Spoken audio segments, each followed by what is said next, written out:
the solidarity and social economy has become really a worldwide movement. How to guarantee the reproduction and development of life with dignity for all. We believe in the importance of connecting researchers from different countries and regions to provide a platform for bringing together diverse viewpoints, critical research, and often marginalized voices. Ladies and gentlemen, we are ready to follow up and play a role in translating the outcomes of this conference into research, into policy, and into action to achieve better strategies and interventions.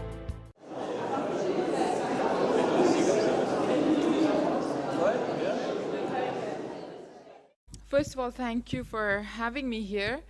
Because we have very little time, I'm not going to just read my paper. If you're interested, you can take a look at it. What I'm going to try to do is to put this case in light of some of the theoretical discussions we had in the morning, and also give you some of the background as to why this might be an important case for us to consider in the social and solidarity economy discussions. I can forewarn you if I sound a bit too optimistic or a bit too inspired by the case. This inspiration and the optimism actually comes from the women themselves. Every time I go, I meet new women, they talk about the insurmountable challenges they have overcome and how, and they seem to be ready to take on even more challenges. So this is why it is impossible not to be inspired by that experience. So before we go there, before we give you the brief introduction to Kerala, I wanted to talk very briefly about why this case. Why is this case important? The case is important for a number of reasons. One is it demonstrates structures of solidarity at all three levels. In the morning, Professor Mukherjee was talking about micro, meso, and systemic levels of solidarity. One is internal, the other is solidaristic networks, and the third one is a systemic kind of approach to solidarity. We see very good beginnings of all three levels in this movement. The second reason why I think this is a very important case for us is it is not simply trying to build new economic organizations like an enterprise here and an enterprise there, but it is really trying to create an alternative social, political, and economic space which transforms social relations, particularly as perceived from the vantage point of women. And in this way, women are not only participants in a program or a project, but women are actually the articulators of alternative visions of justice. And I think this is extremely important for the social and solidarity economy discourse. What makes it really different is not simply the nature of the enterprise, but the normative underpinnings. What kind of visions of justice do we bring to this movement? And the final reason is, again, very important. Professor Mukherjee mentioned this point that the movements that we see in Latin America are trying to transcend the European welfarist paradigm. That is, there is a distributive state, and the distributive state delivers social services and welfare as necessary and as negotiated by different social forces. This tries to build the delivery of social service and delivery of, or the creation of a better life from the production relations itself, from the normative view and the production relations itself. So we are not simply trying to grapple with the symptoms or the distributive malaise after production, but we are trying to reconstitute a set of production relations based on an alternative vision of justice. And at the center of all of this, of course, this is a women's movement, so at the center of all of this is the changing of social relations from a gender perspective. Okay, let me try my technical skills. So I want to just give you a brief introduction to Kerala, which many of you would know because it is very well known for its human development credentials. So it has a consistently higher human development achievements with respect to India, but certainly with respect to a lot of other developing countries.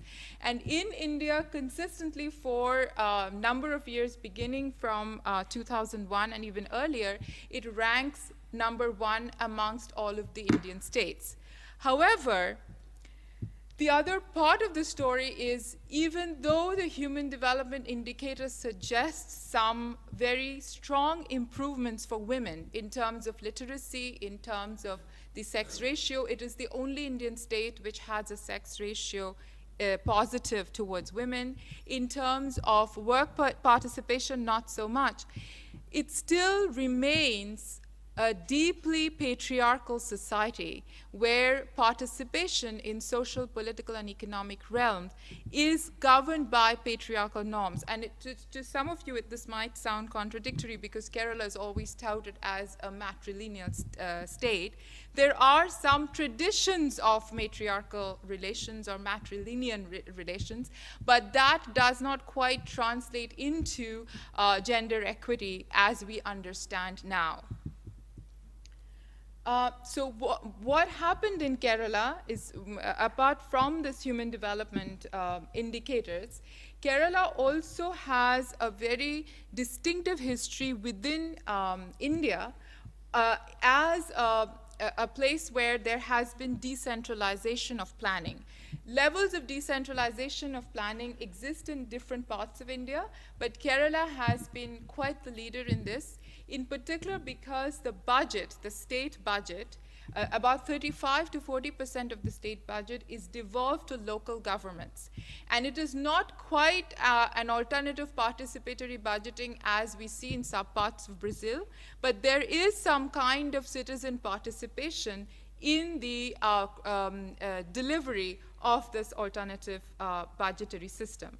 And built in this is also a goal, or several goals, of why this kind of alternative citizen-led budgeting, or what they call the People's Campaign for Decentralized Planning, had to be launched. It was because in state-level planning, or in ordinary processes of planning, there were endemic exclusions, because people are not really included in processes of planning, certainly not women, certainly not, in India we have the caste hierarchy, people of lower caste, minorities, and so on. So this was one way of tackling some of the endemic exclusions.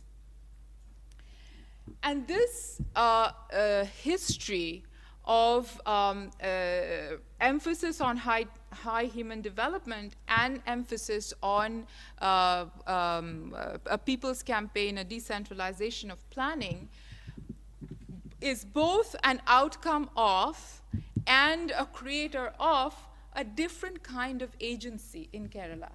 And one of the most important aspects of this agency is the collective aspect.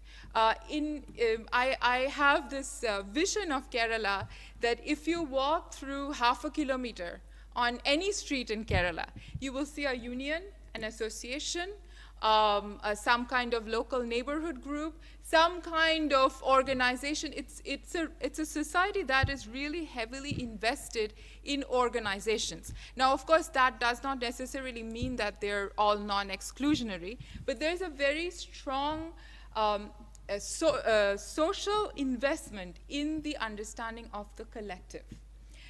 The second thing is the decentralization itself, which has opened up spaces for agents at the local level. Again, not as much as one would want, but certainly in some ways through the local governance mechanisms and through the local structures of administration, there has been quite a bit of opening up of agents at the local level. One of the very important developments for women have been that beginning 2011, Kerala has become one of the 3 states in India where 50% of the seats in the local bodies are reserved for women. And this has created apart from getting women elected in offices, this has created a tremendous encouragement, inspiration amongst women, and the particular movement which I'm going to talk about, Kudumbashree, there 6,000 plus women ran for office, of which about 5,000 have won, and they are in office. And that has really made very important changes at many different levels. So this is just a picture of their annual general meeting, which has anywhere between 10 to 50,000 women, depending on where it's being held. And the reason, again, going back to why this is an important case for us, is to give you, how much time do I have? 7. Is the scale. So this is a movement, which is why we need to understand it's a movement and just a case.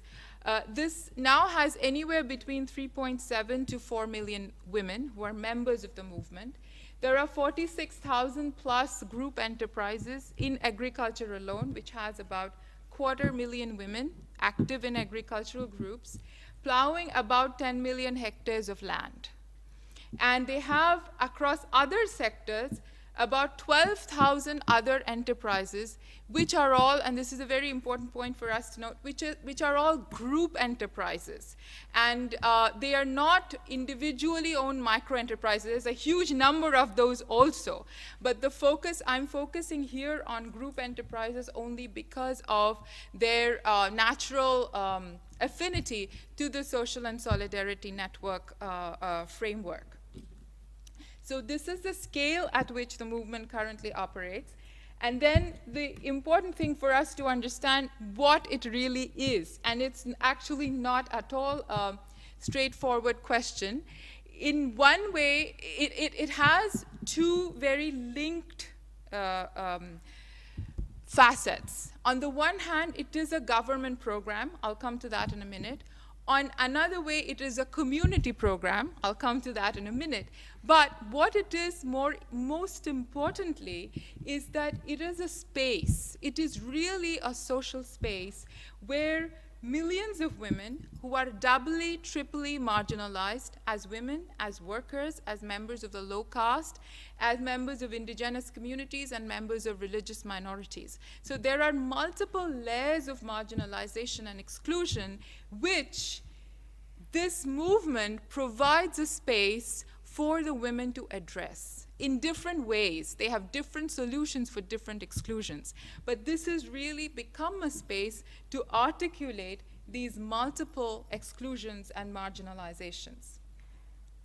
It has, technically speaking, a twofold structure, and this is very important to note in terms of what we saw in the morning. Professor Coraggio laid out as the meso and systemic network. Right?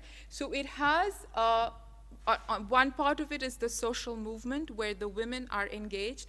And here, the structures of solidarity are very meticulously organized. So the social movement has 3 different layers. I'll come to that in a minute. And also, there is a government agency with the same name, which is the state government's poverty eradication program. So depending on how you look at it, you could see it simply as a government program, or you could see it simply as a social movement. But it is neither of those ones in isolation. It's really the interlinking and the systematic interlinking of the two that make this movement so different. So as the government agency, it is the official anti-poverty program. But it is different in the way that it is not looking only for individual poverty eradication, but it is looking to establish an alternative development model with the leadership of poor women themselves and built through articulations from below. So I'll come to that in a minute. So women are organized in different groups and entrenched in different aspects of the local government, so their articulations of the alternatives are systematically injected into the local planning mechanism. the statewide women's movement is its most visible face, and if you talk to the women, they see themselves as a movement. To them, the government agency exists to serve the needs of the movement. And so it is organized independently of the state, and it was made with the distinct goal of having a continuous and systematic community voice in government planning, which without the community voice would become male-dominated and top-down. And it has a three-tiered structure. The social movement has a three-tiered structure. It consists of neighborhood groups, which exist in every neighborhood. 10 to 20 to 40 women, up to 20 women usually, get together in a neighborhood. There are 200,000 of those neighborhood groups. Then neighborhood groups are groups and officials from neighborhood groups are elected to form a second-tier organization. There's 16,000 or more of those. And those then further elect bodies to constitute what are called community development societies. And there are 1,000 plus of those. Now, these community development societies work with the local planning bodies to develop the local plans. And the community development societies are actually the prime developers of the local plans. That does not mean all of the plans get executed, but the plans are generated by the community development societies through the meetings of area development societies and neighborhood groups. And imagine this happens across every district of Kerala, across 4 million or so women. So it's a way to get their voices in. What do they do that is different is they are now, through the group enterprise framework, their project is to promote collective, this is 1.5? Yeah. I have 1.5 minutes left. Going beyond microfinance and to see how networks of solidarity and collectives of excellence can give women ways to share risk, assets, costs, etc. And they then want to scale up to new sectors, which is going totally beyond household production into textile, handicrafts, etc.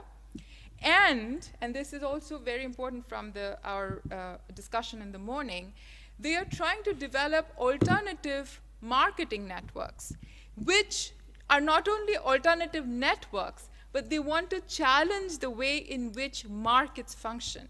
That is, the main goal of that is to connect producers to markets without intermediaries, and even when they are intermediaries, the intermediaries are the women belonging to the same communities. The idea is to have a different local economic development model where producers, consumers, intermediaries, service providers are all working together.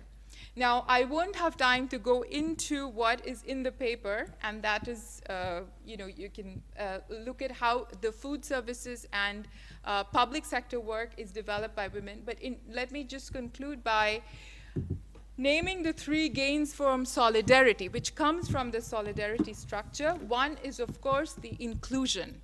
And anywhere you go, the first thing that women will tell you, all women who are excluded are not, that the best part of this is the systematic inclusion that they can generate. The second one that has happened in a fairly large scale, particularly through the food security, food sovereignty movement, is that vulnerable wage laborers have been able to transform themselves into independent producers, and they operate in groups, which then adds another layer to their security. The final thing, which again I've laid out in the paper, in terms of delivery of social needs, is they have really rethought what food security means. Food security does not mean for the hungry to have food, but it means people to have control over the production and distribution of food. And that is what their food security movement through the solidaristic networks are trying to establish. Not simply receiving food, but being able to control the parameters of production of food. I will end right now, half a second. And this has also been very strongly linked with what is very well known as India's largest public works program in the recent decades, the NREGA. And Kerala has had the most important success from the perspective of women in the NREGA, 93% of the NREGA workforce is women. That has negative and positive aspects, but the connection, what they call the convergence of infusing women in this large scale in the NREGA movement and the food security movement together has had very important effects on women's role, or the solidarity of women and its role in transforming social relations.